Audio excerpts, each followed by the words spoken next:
Shalom. Nous allons lire deux textes. Luc chapitre 7, le verset 36 à 48, et l'épître aux Éphésiens, au chapitre 1, le verset 1 à 14. Je commence la lecture en Luc, au chapitre 7.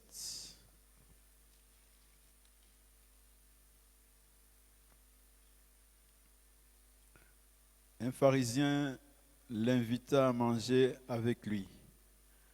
Il entra dans la maison du pharisien et se mit à table. Survint une femme de la ville qui était pécheresse.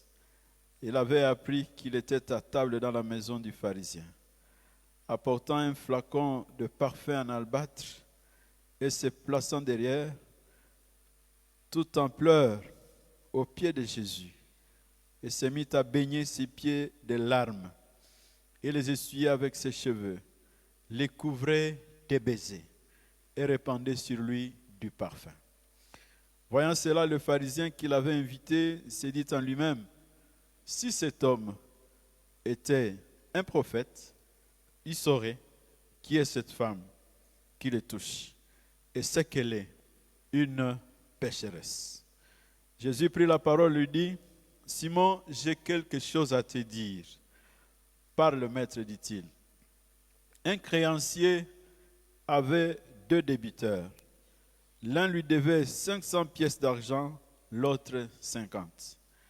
Comme il n'avait pas de quoi rembourser, il fit grâce de leur dette à tous les deux. Lequel des deux l'aimera le plus?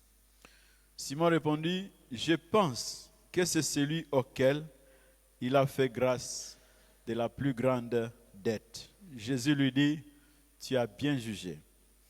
En se tournant vers la femme, il dit à Simon: tu vois cette femme, je suis entré dans ta maison, tu ne m'as pas versé d'eau sur les pieds, mais elle a baigné mes pieds de ses larmes, les a essuyés avec ses cheveux.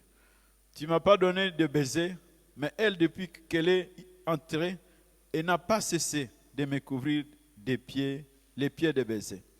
Tu n'as pas répandu d'huile odorante sur ma tête, mais elle a répandu du parfum sur mes pieds. Si je te déclare que ces péchés si nombreux ont été pardonnés, c'est parce qu'elle a montré quoi? Beaucoup d'amour. Mais celui à qui on pardonne peu, montre peu d'amour. Il dit à la femme: tes péchés ont été pardonnés. Parole du Seigneur. Éphésiens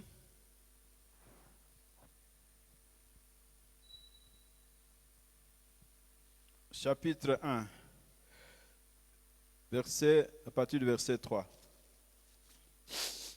Béni soit Dieu, le Père de notre Seigneur Jésus-Christ. Il nous a bénis de toute bénédiction spirituelle dans les lieux saints, dans les cieux en Christ. Il nous a choisis avant la fondation du monde pour que nous soyons saints et irréprochables sous son regard dans l'amour. Il nous a prédestinés à être pour lui des fils adoptifs par Jésus-Christ. Ainsi, il a voulu sa bienveillance, à la louange et sa gloire, et de la grâce dont il nous a comblés en son bien-aimé. En lui, par son sang, nous sommes délivrés. En lui, nos fautes sont pardonnées, selon la richesse de sa grâce. Dieu nous l'a prodigué, en ouvrant toute sagesse et intelligence. Il nous a fait connaître les mystères de sa volonté, le dessein bienveillant qu'il a d'avance arrêté en lui-même pour mener les temps à leur accomplissement. Réunir l'univers entier sous un seul chef, le Christ. Ce qui est dans les cieux et ce qui est sur la terre. En lui aussi, nous avons reçu notre part, suivant les projets de celui qui mène tout au gré de sa volonté. Nous avons été prédestinés pour être à la louange de sa gloire, ceux qui ont d'avance espéré dans le Christ. En lui encore, vous avez entendu la parole de vérité, l'évangile qui vous sauve. En lui encore, vous avez cru. Vous avez été marqués du sceau de l'Esprit promis, l'Esprit Saint, à compte de notre héritage, jusqu'à la délivrance finale, où nous prendrons possession à la louange de sa gloire. Amen. Voilà deux textes très importants sur lesquels nous allons circonscrire notre méditation de ce soir. Le thème, le message complet pour un témoignage complet. Le message complet pour un témoignage complet. La question que nous devons nous poser d'entrée de jeu, c'est quel est ce message? Je voudrais introduire en disant qu'une lecture sérieuse de la Bible, de la Genèse à l'Apocalypse, nous renseigne que la vie de l'homme tire sa source et son fondement en Dieu. Il n'y a personne qui existe sur cette terre qui soit américain, qui soit européen, qui soit asiatique, qui soit africain. Il n'y a personne, alors personne, qui existe sur la terre de par lui-même. Dieu est la source. Il est le fondement de notre existence. Et donc, si notre vie tire sa source en lui, nous rendrons compte, n'est-ce pas, du temps qu'il nous aura donné à passer sur cette terre. Et donc, pour vivre de façon significative, cela n'est possible que si l'homme, quand je parle de l'homme, je parle de l'enfant, je parle des jeunes qui sont ici, je parle des adultes, que l'homme réalise que sa vie est limitée dans le temps.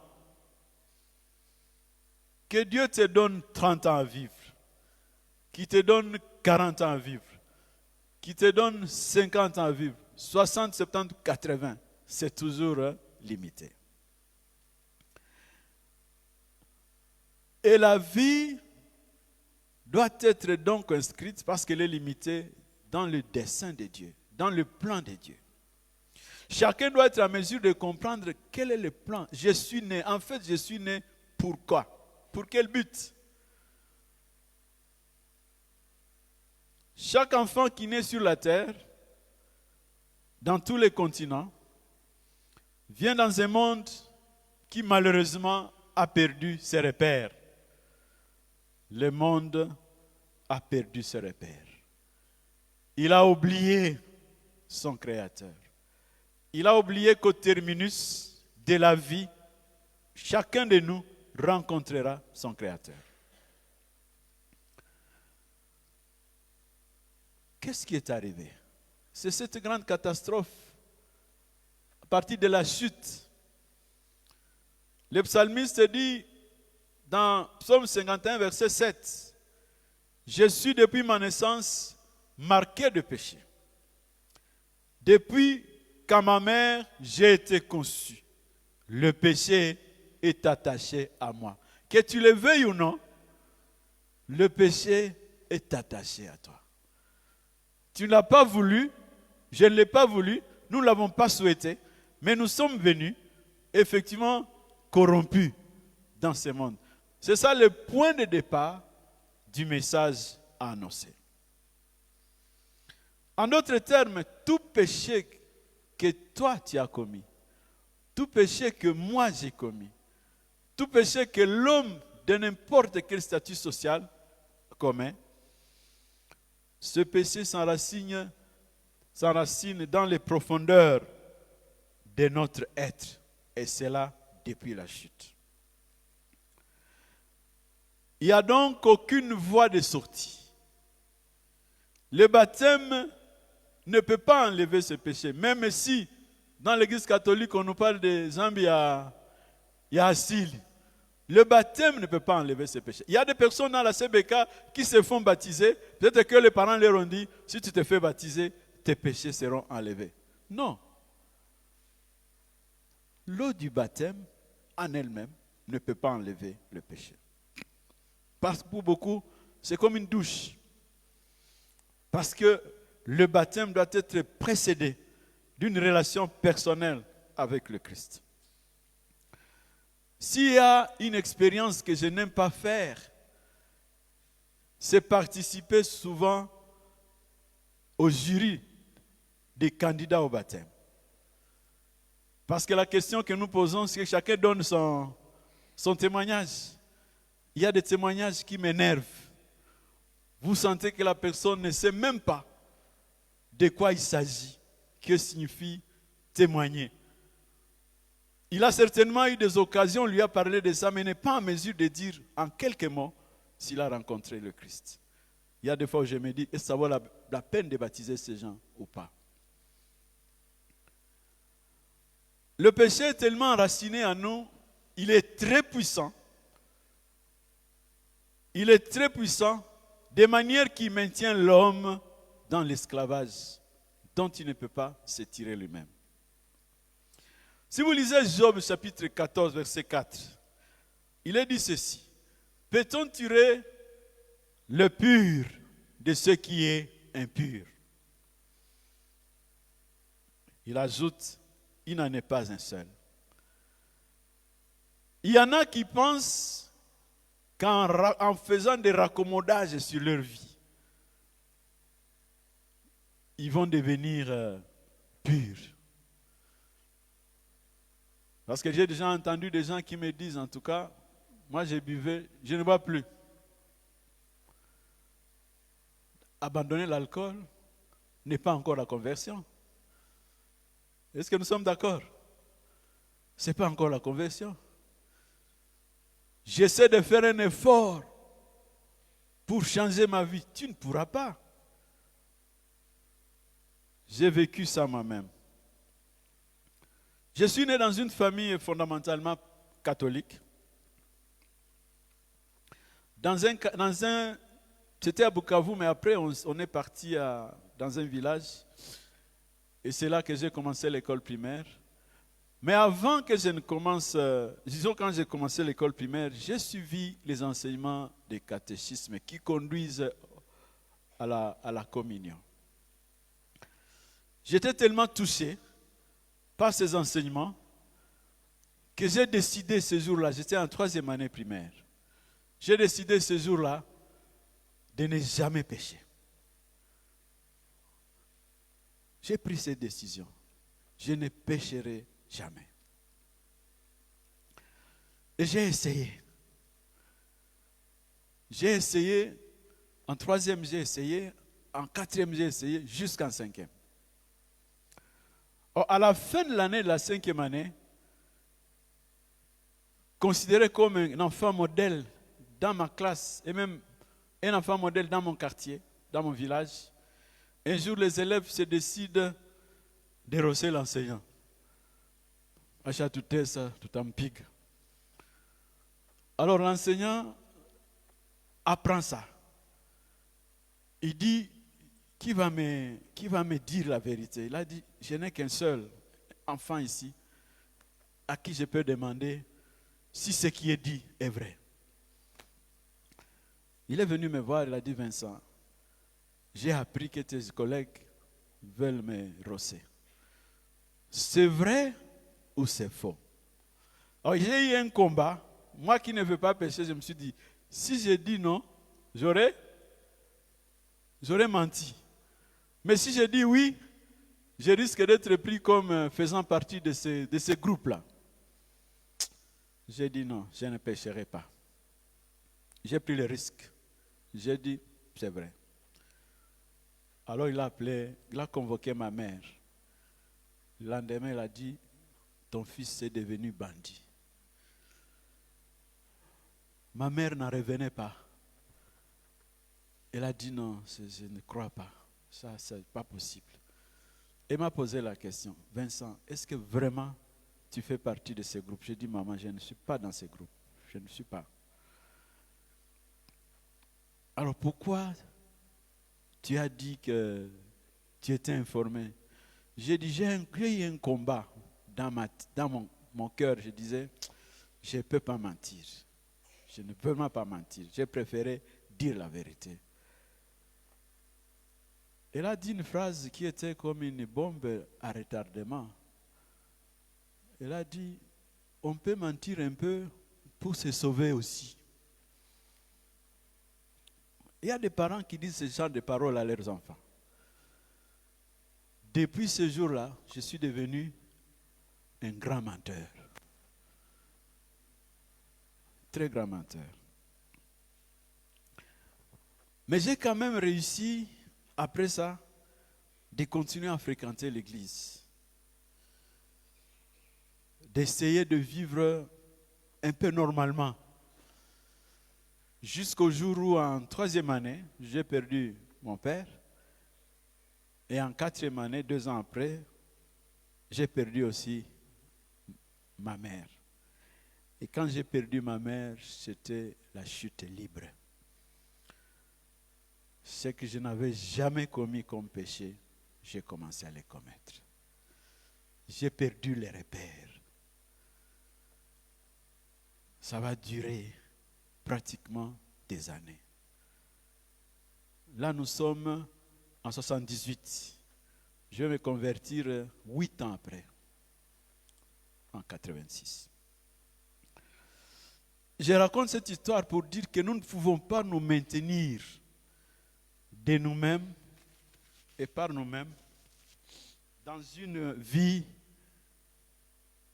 où, sans l'aide extérieure ou intérieure, nous recevons la force de vivre une vie conforme à la volonté de Dieu.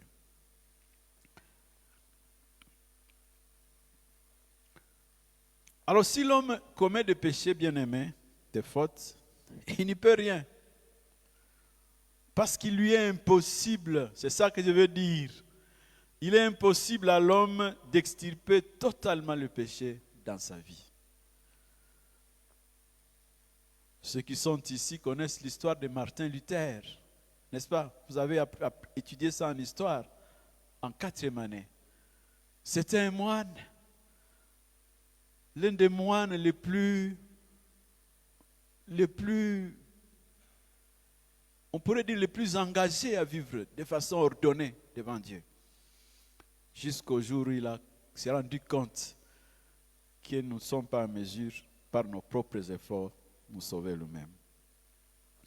L'homme peut multiplier des efforts pour s'abstenir du mal et accomplir ce qui est bien, mais ne réussira pas. Et il y en a donc qui se font baptiser croyant résoudre leurs problèmes de péché.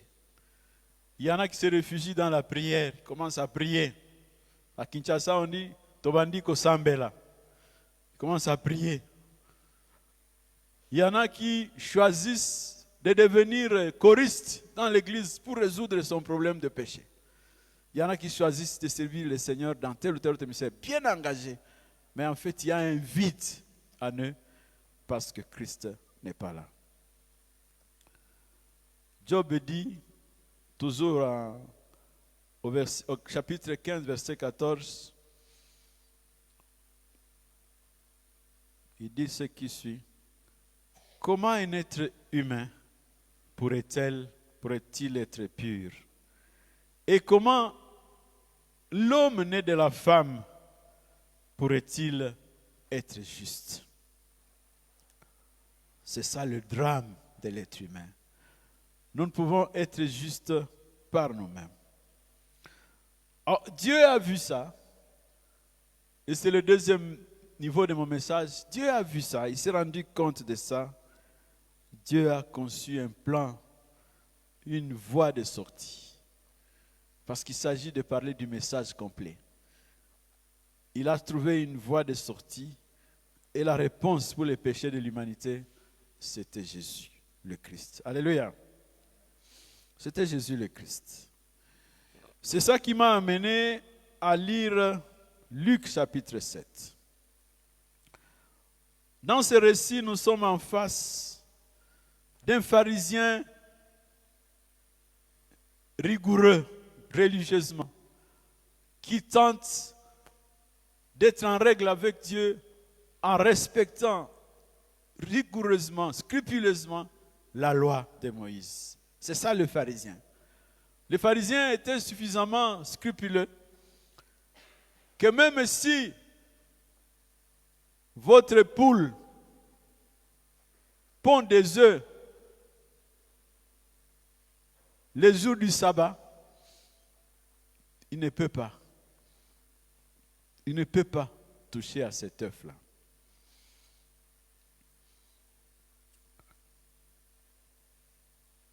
Alors le pharisien invite Jésus dans sa maison.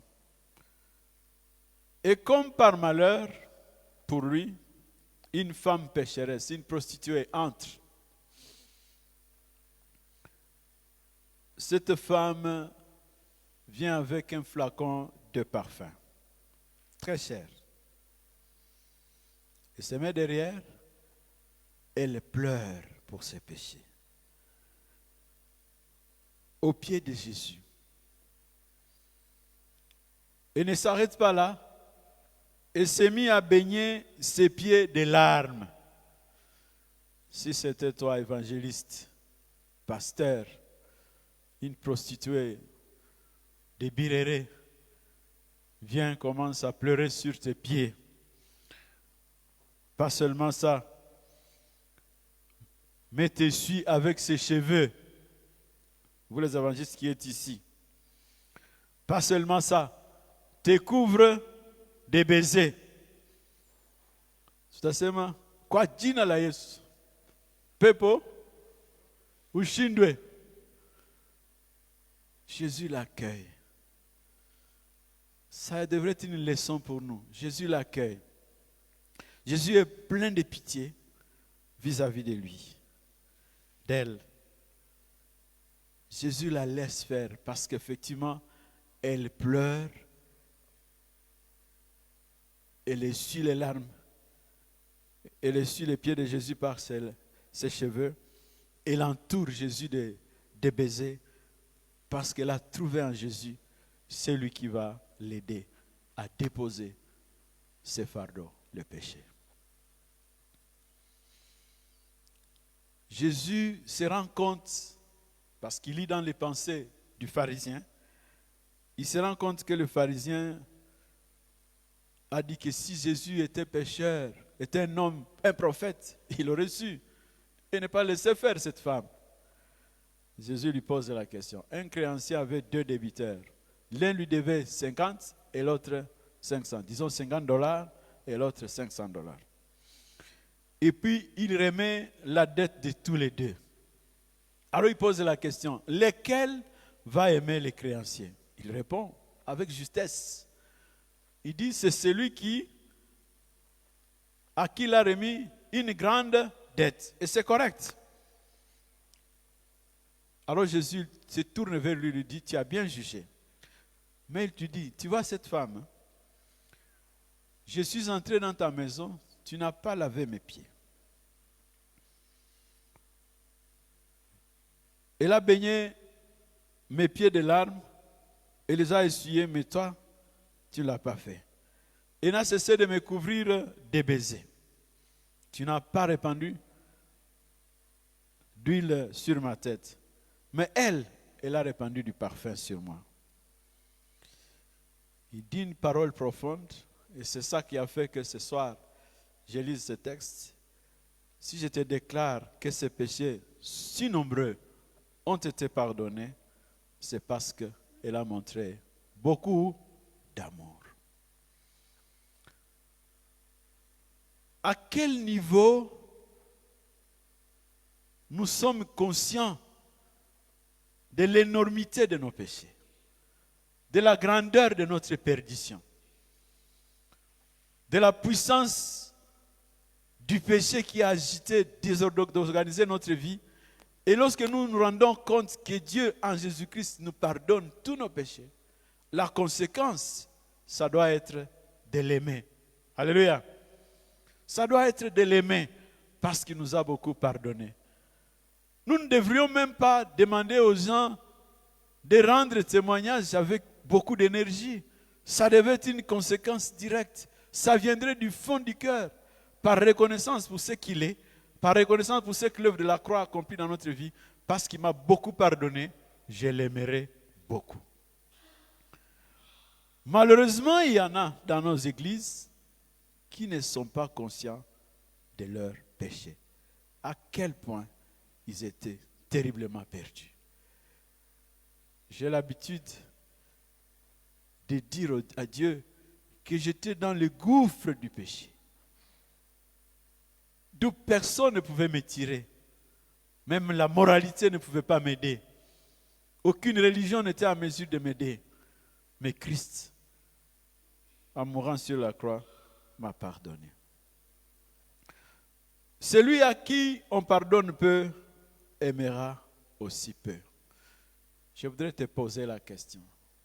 Est-ce que tu peux mesurer à quel point tu aimes le Seigneur ou tu ne l'aimes pas? Est-ce que tu l'aimes beaucoup? Il peut aussi le témoigner.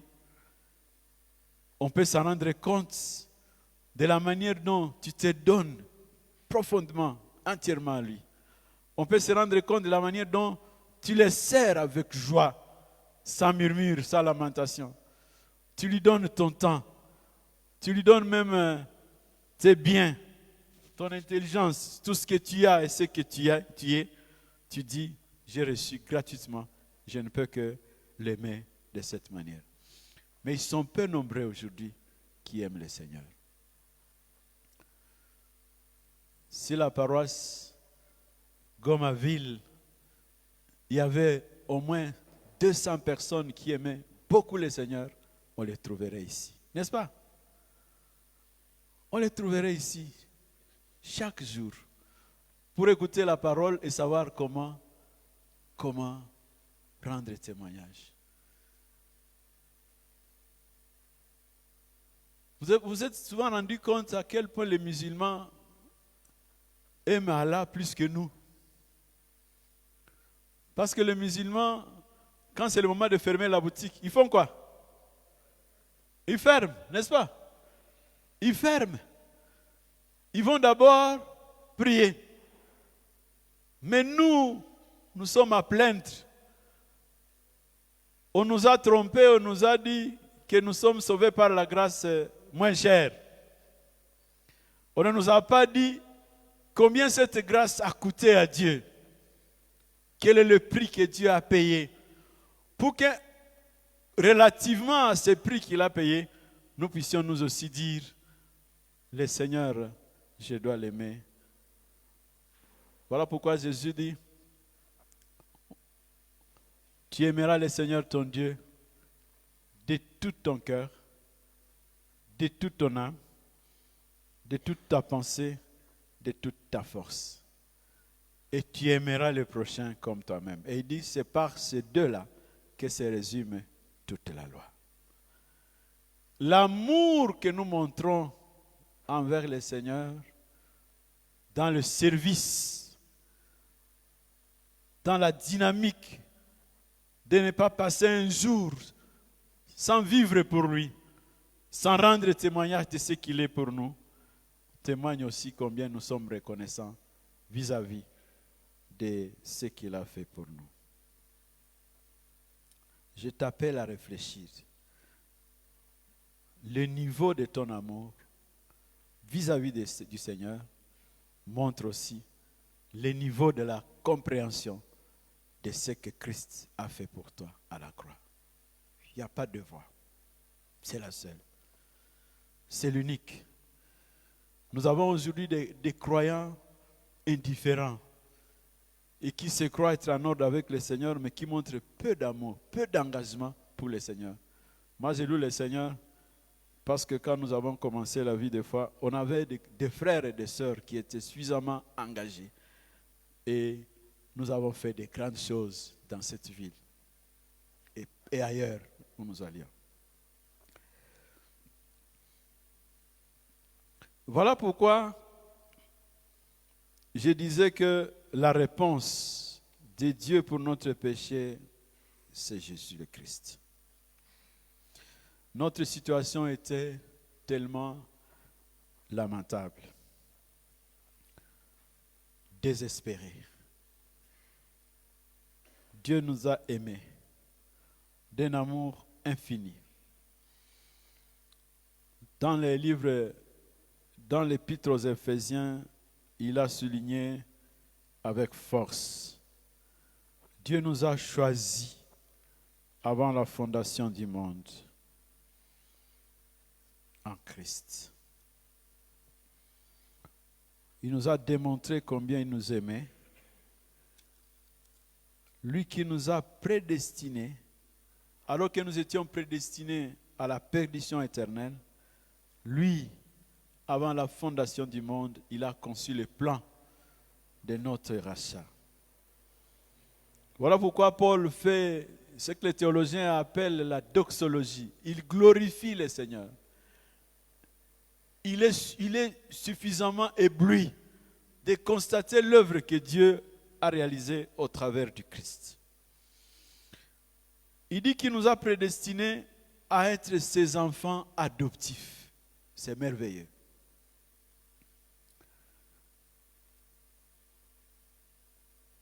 En Jésus-Christ, par son sang, nos péchés, nous avons été délivrés. Nos fautes ont été pardonnées. Ce n'est pas qu'ils seront pardonnés, ils ont été pardonnés. Il nous a ouvert les yeux et les cœurs pour que nous puissions connaître le bienveillant dessein, le bienveillant plan que Dieu avait conçu depuis toujours pour nous faire connaître ces mystères. Le mystère du salut. Notre salut est un mystère. Comment comprendre que par la mort d'un seul, de Dieu lui-même en Jésus-Christ, il prend nos péchés sur le bois du calvaire. C'est merveilleux. Et c'est ça que Paul déclare dans la première à Timothée. C'est une parole certaine et entièrement digne d'être reçue, que Jésus-Christ est mort pour les pécheurs, dont je suis le premier. Il ne faut pas dire Jésus nous a sauvés. Il faut plutôt dire il m'a sauvé. Il y a un musicien congolais, il est déjà mort, qui disait Yesu akufa kina ekulusu po na masumu na biso. Non, il est mort à la croix. D'abord pour mes péchés. C'est là que je comprends la teneur de cette œuvre sur la croix. Et l'œuvre qu'il a accomplie, elle est tellement grandiose qu'il mène les temps à leur accomplissement et en Christ, il réunit l'univers entier. Jésus-Christ, par la mort sur la croix, est devenu le chef par excellence qui réunit le monde avec qui? Avec Dieu. Il n'y a que ceux-là qui, effectivement, ont découvert l'amour de Dieu manifesté à travers l'œuvre de la croix, qui, effectivement, sont alignés devant le Christ, parce qu'ils sont appelés fils et filles de Dieu. Nous sommes donc partie prenante de ce plan qui s'est accompli au travers de l'œuvre de la croix. Et c'est pour cette raison que nous sommes appelés à rendre témoignage aux collègues, aux amis, aux frères et sœurs, parce que Dieu n'a qu'une seule voie qu'il utilise. Il met toute sa confiance à l'homme, aux hommes. Les moyens, la méthode par excellence que Dieu utilise pour atteindre d'autres, ce n'est pas les anges, c'est moi individuellement. Le thème de cette semaine, c'est les témoignages. Emma est ma responsabilité. Il faut comprendre ça. Ce n'est pas notre responsabilité. Le témoignage est ma responsabilité. Pourquoi? Parce que lorsque nous tous avons écouté la parole de Dieu, l'évangile de la vérité qui sauve, nous avons cru. Et ce qui s'est passé, et c'est merveilleux, en croyant, il nous a marqué. Je l'ai encore dit hier, il nous a marqué du sceau du Saint-Esprit. Ce sceau du Saint-Esprit, c'est un acompte.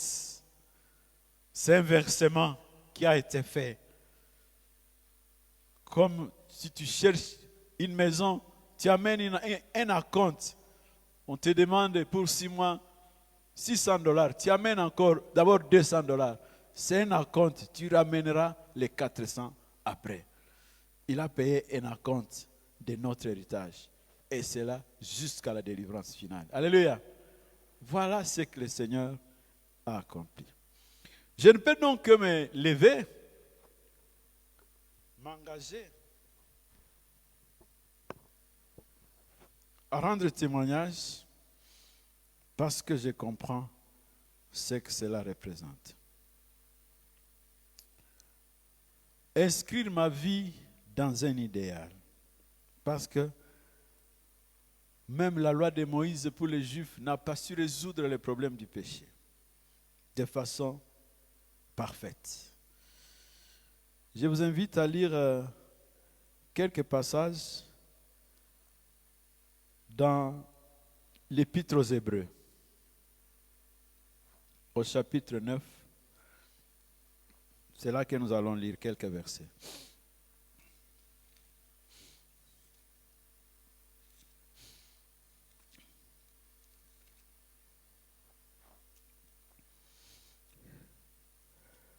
Hébreux chapitre 9, verset 8b, il est dit,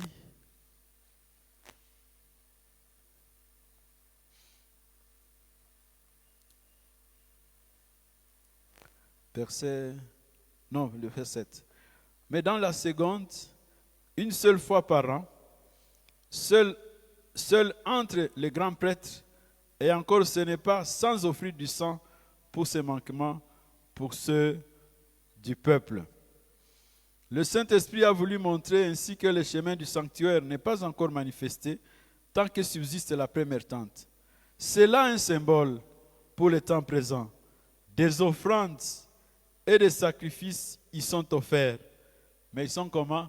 Ils sont incapables de mener l'accomplissement en sa conscience, celui qui rend ses cultes. Maintenant le verset 11. Mais Christ est survenu, grand prêtre des biens à venir. Verset 12. Et par le sang, non pas de boucs et de veaux, mais par son propre sang, qu'il est entré combien de fois? Une fois pour toutes dans le sanctuaire. Et il a obtenu une libération provisoire. Une libération éternelle. Car si le sang des boucs et des taureaux, et si la sang des génisses répandue sur les êtres souillés les sanctifie en purifiant leur corps, combien plus le sang du Christ, offert par l'Esprit éternel, s'est offert lui-même à Dieu comme une victime sans tache, purifiera-t-il notre conscience des œuvres mortes pour servir les dieux vivants. Donc l'unique solution que Dieu a trouvée, c'est qu'il fallait que le sang du Christ, voilà pourquoi Jésus n'a pas commis de péché. Et parce qu'il n'a pas commis de péché, son sang est pur. Il a offert sa vie. Par son sang, il était en mesure de rendre nos consciences libérées de toute forme d'œuvre morte, pour nous rendre capables de servir les dieux vivants. Voilà la bonne nouvelle que nous sommes appelés à annoncer. Sans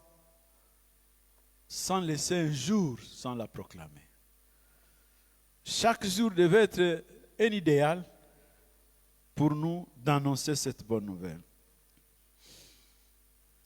Alors vivre une vie pleinement vécue, je m'excuse ce pléonasme, c'est vivre en accord avec l'idéal de vivre pour le Seigneur. Annoncer, vivre cet évangile, l'annoncer en parole et en acte. Mahatma Gandhi a dit, il y a une cause pour laquelle je suis prêt à mourir et non à tuer. La cause en question, c'est la non-violence. Parce qu'il était l'apôtre de la non-violence. Mais nous, en tant que croyants, la cause pour laquelle nous sommes prêts à mourir, à donner notre vie, c'est quoi? C'est annoncer l'évangile par lequel nous avons été tirés des ténèbres, transférés à la lumière, tirés du gouffre, tirés de la perdition pour vivre une vie de liberté en Christ. Paul affirme en Acte 20, verset 24, « Ma vie n'importe peu. Je ne lui accorde aucun prix.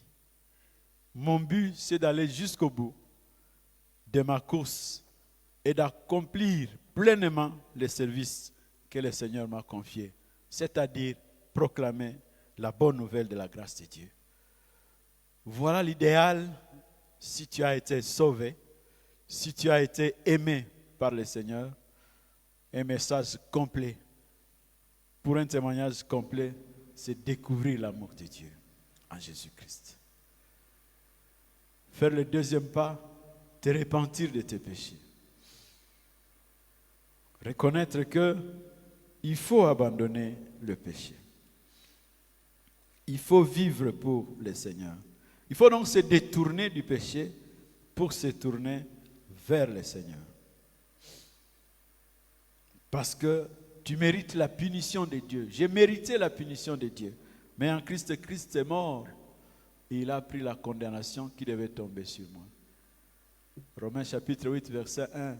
Il n'y a donc maintenant aucune condamnation pour ceux qui sont en Jésus-Christ. Alléluia. Jésus est mort sur la croix. Il a versé son sang pour mes péchés. Pas pour nos péchés, pour mes péchés. La repentance est suivie de l'acte important de recevoir Jésus, de devenir son témoin, de vivre pour lui toute ma vie. Que si j'ai encore 30 ans à vivre, toute ma vie, proclamer le message. Je voudrais terminer par une petite histoire d'un enfant, un jeune qui accompagnait son père pour distribuer les traités. Ils étaient suffisamment engagés que chaque jour, ils allaient. Dans ces traités, il était spécifiquement écrit « Dieu t'aime ». Il a donné son fils à la mort sur la croix pour que tu vives une vie significative sur la terre. Alors, ils allaient chaque jour, chaque matin, au point que c'est devenu un devoir qui s'était fait tous les deux. Un matin, il arrive, son père lui dit, nous n'irons pas aujourd'hui. Il lui pose la question, pourquoi? Il dit, il pleut, on ne saura pas marcher. L'enfant pose la question à son père, est-ce que quand il pleut, les gens qui meurent ne vont pas en enfer s'ils n'ont pas connu le Christ? Le petit est parti, il a laissé son père. Il ne faisait que toquer à des portes pour déposer les traités. Et en les déposant, dire, le Seigneur t'aime. Dieu t'aime. Il a toqué à une porte, ça a pris du temps. Personne ne venait. Mais il a tellement insisté que des minutes plus tard, finalement, la personne, une vieille maman, est venue. Il lui a dit, maman, je suis venu t'annoncer que Jésus fait quoi? Jésus t'aime. Ne fût-ce que dire ça à quelqu'un. Parce qu'il y en a qui ne s'aiment plus à cause de leur péché. Il y en a qui ont perdu du goût à leur propre vie à cause de la manière dont ils vivent.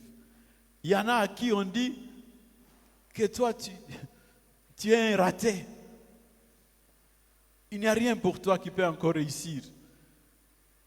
Il a dit à cette dame, Jésus t'aime. Il est parti. La dame en question était effectivement avait déjà mis la corde pour se suicider. Et c'est pendant qu'elle était en train de mettre la corde que cet enfant a insisté, jusqu'à ce qu'elle finisse par dire, je vais voir ce qui. Et quand elle est retournée, elle l'a lu. Elle a pleuré. Elle ne s'est plus suicidée. Le dimanche qui a suivi, elle est venue dans cette église dans laquelle le fils de ce jeune homme était pasteur. Elle a dit, je n'ai jamais été ici. Mais il y a quelques jours, j'étais en train de mettre fin à ma vie à cause des drames que je suis en train de vivre. N'eût été cet enfant, ce jeune homme, quand je l'ai vu venir chez moi avec un visage radieux, reluisant, de joie, de bonheur, alors que moi-même j'étais triste au fond de moi-même, presque morte dedans de moi-même, j'ai dit si cet enfant est de cette manière, il me dit que Dieu m'aime, peut-être que moi aussi je peux retrouver le sens de vivre. Elle a dit, j'ai pris la décision de répondre à ces messages. Et aujourd'hui, je me sens allégé. Alléluia. Nous avons un message. Nous avons un trésor. Il ne faut pas le cacher. Si nous avons découvert à quel niveau c'est un trésor, nous devons le proclamer. Que le Seigneur bénisse sa parole. Amen.